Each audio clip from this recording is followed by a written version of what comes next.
Hello everybody, welcome back to the channel. My name is Dave and I'm the Tree Change Farmer. And this video was actually going to be a little bit different. I originally had the idea of doing a review of what we had accomplished in 2022 last year, and I was going to put in snippets of videos of projects that we'd started and completed and projects that we'd started and not completed. But then I thought, well, why don't we actually look forward and do a video on what the plans are for this coming year in 2023. So that's my plan for today.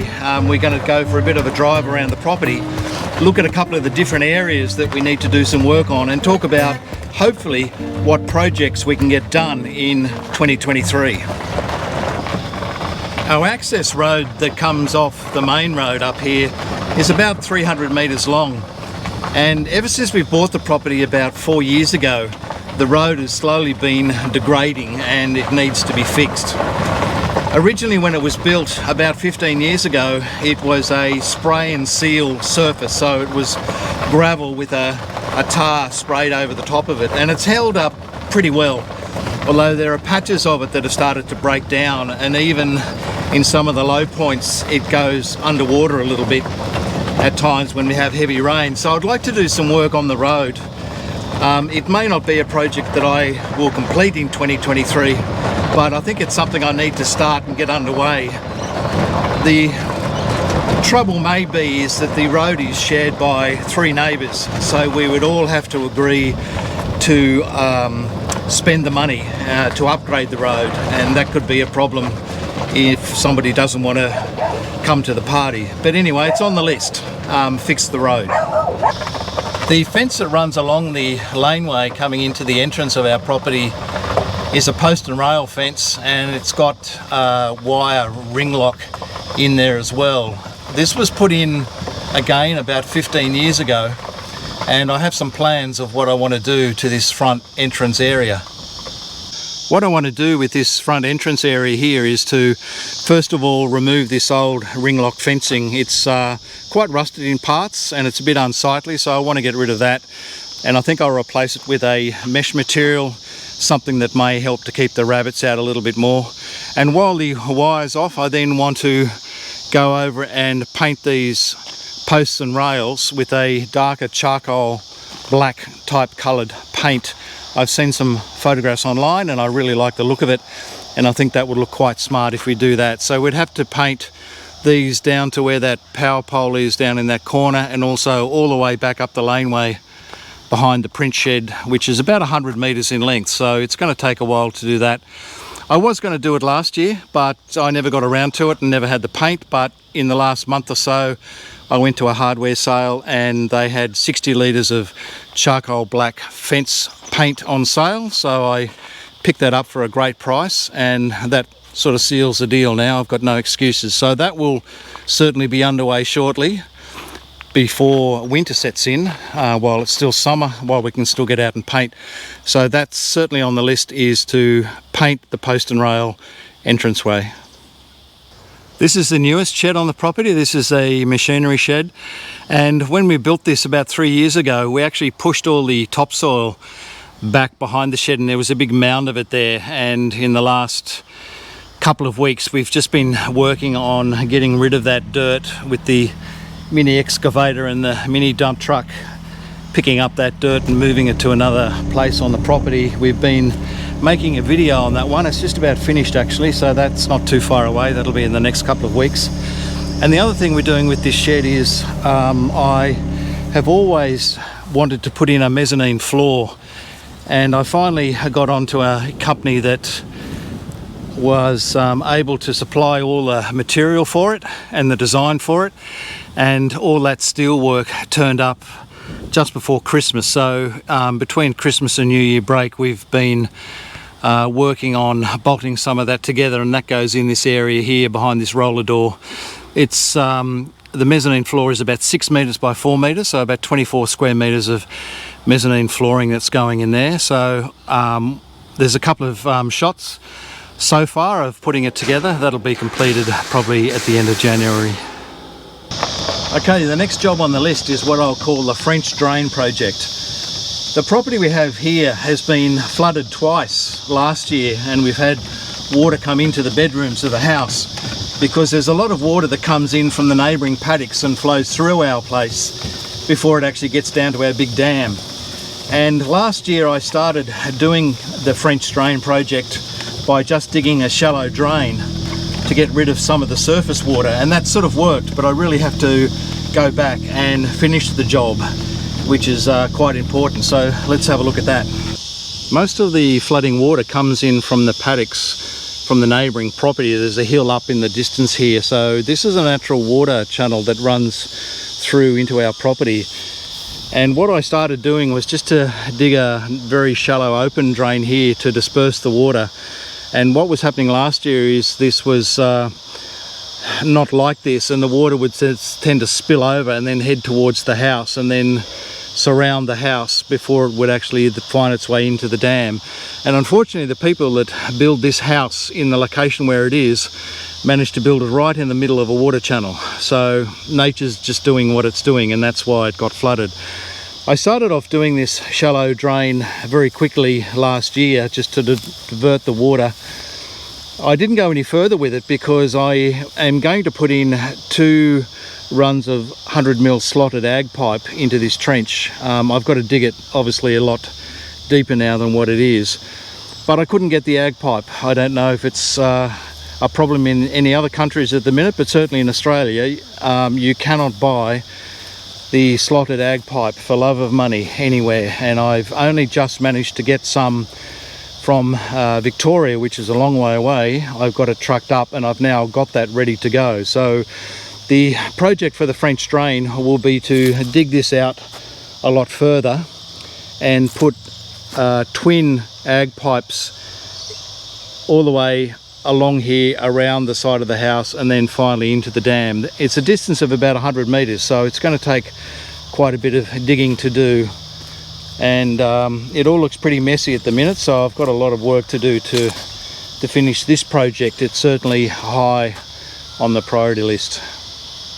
This is an area up here in the corner of the property that is certainly on the project to-do list, but I think it's probably quite a ways down the list, and it's certainly, I think, probably something that I won't get done in 2023, but at least we can talk about it anyway in case we do start it. So in this area here, it's all just grassland, but the plan is to remove or to make a path that comes in from over near the house there and then winds around through the grass and comes up to this area here, and then make a big circular area here which will be gravelled, and it'll have chairs, and eventually one day when our trees grow up, so we've planted some claret ash trees, so these will be really nice big trees one day, and it'd be nice to have an area in here, a big circular area in here which is gravelled with a chair or a bench or something, which we can sit under the shade of these claret ash trees and jacaranda trees that I've got there. What I'll have to do is get the excavator out with the 800mm mud bucket probably, and then scrape off the grass to make the path winding around here, and then bring in some crushed gravel or some road base, and then put that in along the path, and then also put it in this big sort of circular area here. It'll be a nice area, but it's probably going to take, I don't know, what, 15 years for these trees to grow big enough to make any sort of difference, but that's our long-term project plan. Our plan for the lavender crop is probably to put in another 3 rows of lavender in 2023. We put this lot in October, these new plantings, and they've done particularly well. Previously I'd put lavender in March, which is for us is the autumn season leading into winter, but I've noticed this year that the small plants have done particularly well being planted in spring. So I think the plan for this area is that we'll prepare another 3 rows to put lavender in, but I may not plant them in the ground until spring. On the list is to do some work on the dam, and this is our 1 million litre dam. and it's quite overgrown at the minute. So for us, this is the middle of summer, and it usually starts to look like this in summer. I've got lots of this yellow plant that's growing out from the edge of the banks, and then in the middle, this red plant is a red azolla weed. It's not quite like duckweed, but it's sort of similar, and you need to try and get rid of this. All this stuff will actually die off in winter if you leave it long enough, but I try and get on top of it to a degree, especially to clear the red azolla out of the way. And then what I do with this yellow weed here is I actually grab it with a rake and then pull it back and put it on the shore. For the red azolla, I've actually got this new invention called an azolla rake, where you throw it out into the dam and then pull it back, and it actually drags the azolla with it. But we'll show that in a video, actually in a separate video, because it's quite a good invention. I haven't done a lot of work here on the dam just at the minute, because while we've actually got all this growth happening in the dam, it's actually restricting the mosquitoes. And the first year that the dam filled up and we had a lot of water, we had a huge problem with mosquitoes in this area, and I ended up with Ross River virus, and I had it for about 18 months, and it was really quite bad. So I don't really want to go through that again. And what we've just done in the last year or so, we've noticed that the more growth that we have on the surface of the water, it actually stops down the mosquito population to a degree. But pretty soon I'll get back onto this and we'll clear this up. Since we've moved into the property, I've been doing some work on the house part of itself. And this is actually a shouse, so it's a shed that's been converted to a house. And we didn't like the colour originally of it, so we've changed it a little bit, and now I've started to paint the grey areas in here, and I've put timber windows in the front. So that's a bit of a change from when we first had the property, but there's certain parts of it that still need to be painted. So certainly on the list of things to do for 2023 is to finish painting the carport side here. I've got this side to do and a little bit else on the other side of the house, so that's certainly on the list of things to do. In the front of the house, I've got this rectangular area that I've been trying to look after over summer and make it like an official grassed front lawn area. And the problem we've got sometimes when the water floods across the paddock here, that it runs across the middle of the lawn here on its way down to this pipe that runs into the dam. So what I want to do here is keep this sort of official lawn area here, and then plant some low hedging plants along this line here.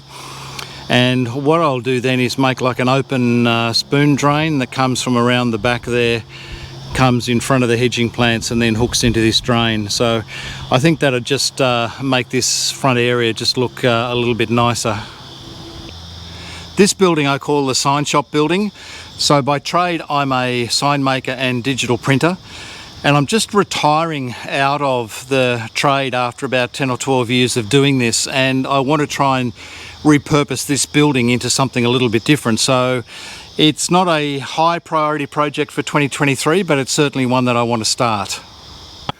What I would like to do with this building is, when I'm finished using it for the sign shop, is to convert it into an area or a building that I can use for residential use. And luckily the previous owners of the property had lived in this building for a while before they built the main house, and had this area approved by council for residential use. So there's a lot of things in here which they've already put in, which would make it ideal to convert it back to some sort of residential or accommodation. So there's a fireplace over here.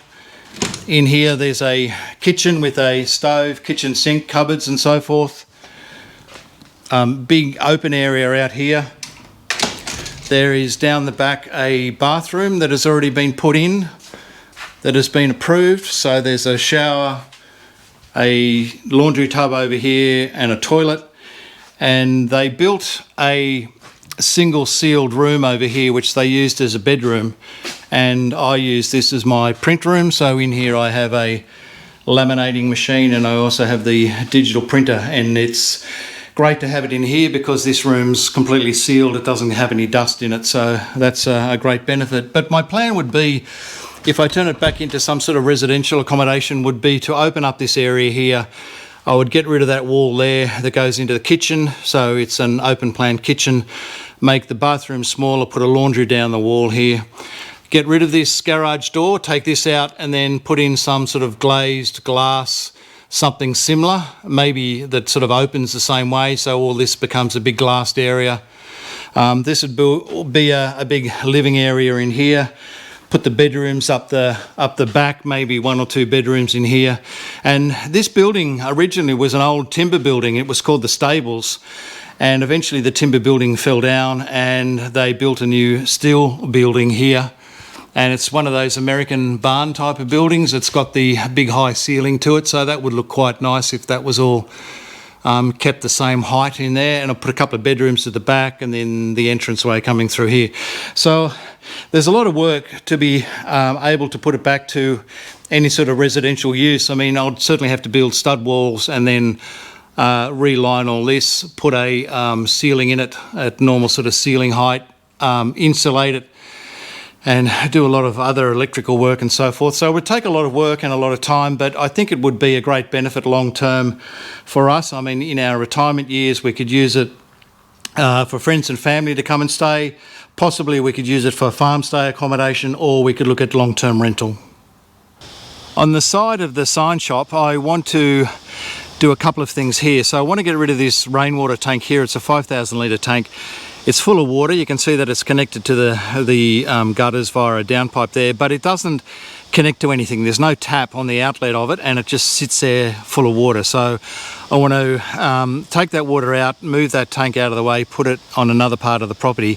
And in this area here, what I want to do is extend a carport across the top here, and then excavate an area out of here and put a concrete slab 10 metres by 3 metres in here, and that'll give me another enclosed area to park tractors and excavators and equipment out of the weather. So that's going on the list as well.